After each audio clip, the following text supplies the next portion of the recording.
Vamos lá para os últimos 3 biomas. A Caatinga. Caatinga está localizada na região Nordeste, nessa marcação em amarelo. Ele ocupa 10% do território brasileiro e ele também é considerado uma reserva da biosfera pela Unesco. Tem um clima semiárido bem característico de uma região de Caatinga, com chuva irregular, tem época de estiagem muito longa. Isso faz com que ele tenha umas características bem específicas de uma região com pouca chuva, né? Então tem abundância de réptil, roedor, e são animais que conseguem sobreviver bem nessas regiões. A Caatinga tem uma vegetação com aspecto xeromórfico, que é diferente daquele aspecto xeromórfico do cerrado. Aqui, no caso, o problema é a escassez de água. Então isso faz com que eles tenham plantas arbustivas, com muitos espinhos. Os espinhos típicos dos cactos são, na realidade, folhas, né? Folhas modificadas em espinhos, cutículas impermeáveis, com folhas caducas também que demoram a cair, caules suculentos, porque fazem armazenamento de água, raízes bem profundas para buscar água em lençóis freáticos. Então, é um ambiente bem distinto dos outros biomas. Tá? Na estação seca, o solo fica muito raso, pedregoso e alcalino, podendo chegar a 60 graus. Isso é uma temperatura realmente muito grande, não é qualquer vegetação, qualquer animal consegue sobreviver ali. Mandacaru e xique-xique são pontas típicas. Então aqui é um ambiente bem tradicional, né, bem típicas de uma região de Caatinga, com essa ação tradicional de Mandacaru e do próprio xique-xique, né, que são cactáceas. Aqui, para vocês terem uma noção da visão da Caatinga em época de estiagem, né? Quando não está chovendo, quando está numa época de seca. E a paisagem muda completamente, tá? Então, a floresta, né? Se é que a gente pode chamar assim, né? A vegetação, ela floresce, né? Animais surgem, voltam a aparecer, que estavam intocados. Então, tem sua beleza, né? Que muda bastante com a época. Então, aqui alguns animais bem típicos também dessa região. Então, répteis, insetos. Aqui a gente tem o veado catingueiro. Catingueiro porque é da Caatinga, tá? Por isso essa cura. Aqui é uma fatuminha, que eu também tirei do sertão do Nordeste. Aqui é fatuminha. Aqui também é fatuminha, mas para vocês verem que a gente tem uma possibilidade de energia eólica bem importante no Nordeste. É uma região que é muito...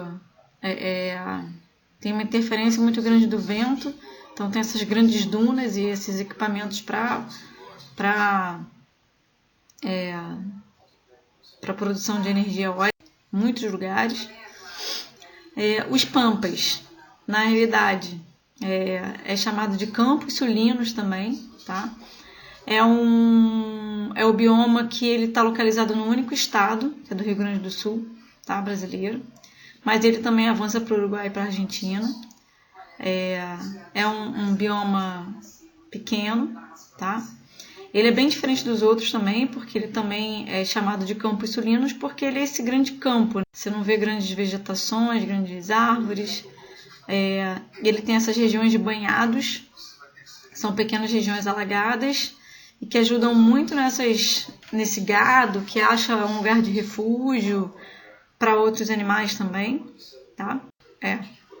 Para vocês verem, né? Você olha assim para o horizonte, você só vê campo, você não vê nada, você vê que vegetação, né? Em termos de árvore, é bem distante, bem longe.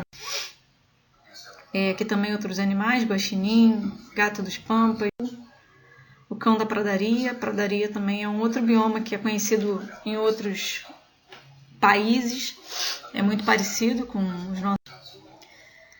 Aqui também outros típicos, né, como algumas cobras. Essa foto também é minha. Chega a ficar meio sem graça, né, porque você não vê grandes coisas, realmente. Mas por isso faz com que o gado seja muito bom, né, como eu tinha falado antes, né, é um gado que vive no plano, ele não faz esforço. Por isso que dizem que o churrasco do gaúcho é o churrasco do Brasil, tá? E por último, o Pantanal, que é o menor bioma que a gente tem no Brasil. Ele abrange 2 estados, apesar dele abranger 2 estados, ele ainda é menor do que os Pampas. Ele tem uma parte também que abrange outras regiões, né? Paraguai, Bolívia. Ele é altamente exuberante em termos de biodiversidade. Ele é muito por conta disso. Essa denominação Pantanal significa algumas regiões que ficam inundadas, né, alagadas em determinadas épocas de cheia. Tá? Muitas espécies, muita biodiversidade. A região de Bonito é uma região que talvez você já tenha ouvido falar, talvez alguém já tenha ido, mas é uma das regiões mais conhecidas de área de Pantanal, justamente porque é uma região que tem uma biodiversidade, o que também é um problema, né, por conta do ecoturismo, né, acaba sendo muito visitada. Caça e pesca predatória, com muito impacto. Clima tropical semiúmido, tem uma variação aí de temperatura, podendo atingir 0 grau no inverno por conta desse sistema Paraná-Paraguai. Isso faz toda a diferença no clima do Pantanal. Tá?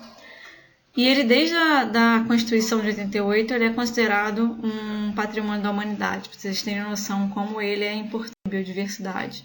Tá? E aí entra, em termos de biodiversidade, entra aí vegetação, fauna. Então ele tem essas regiões de grandes pantanais, né, como se fossem grandes poços de água. Tá? Tem uma coisa muito importante, uma característica muito importante do Pantanal, que é esse fluxo de água nos rios. Tá?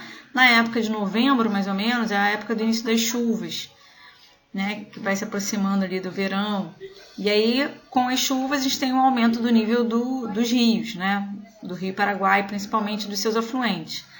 Esse aumento do nível dos rios, né, vai acontecer durante uma época, e quando chegar em maio, mais ou menos, que é a época de seca, né, de estiagem, na verdade, seca não estiagem, senão vocês podem achar que é seca mesmo, né, total, mas é uma época de estiagem, reduz o nível das chuvas. Como reduz o nível das chuvas, reduz o nível das águas. E aí fica ali naquele rio uma camada de lama, que ela tem areia, semente e humus. Humus é como se fosse aquela terra com minhoca, que a gente compra às vezes para plantar em casa. Então, como fica no fundo essa camada de lama, isso traz fertilidade para o solo. Tá? Então a gente diz que isso promove uma ciclagem, né, no solo do Pantanal, e isso promove uma renovação da fauna, da flora, faz solos mais ricos, plantas mais exuberantes, mais diversas. Tá? Isso tudo de acordo com esse fluxo de entrada e de saída de água por conta do fluxo. Aqui também mais alguns animais. Então aqui essa região, pra vocês terem noção, em época de cheia isso aqui fica totalmente alagado, né? Essa parte aqui que está sem árvores, né? Ela fica totalmente inundada. Aqui outras vegetações, a régia também. Cervo do Pantanal,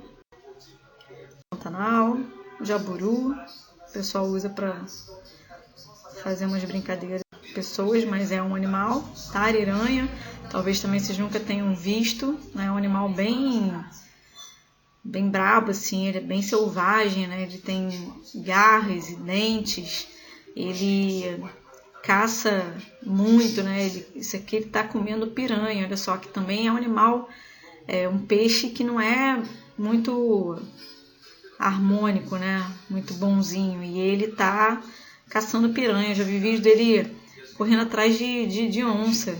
É um animal bem selvagem.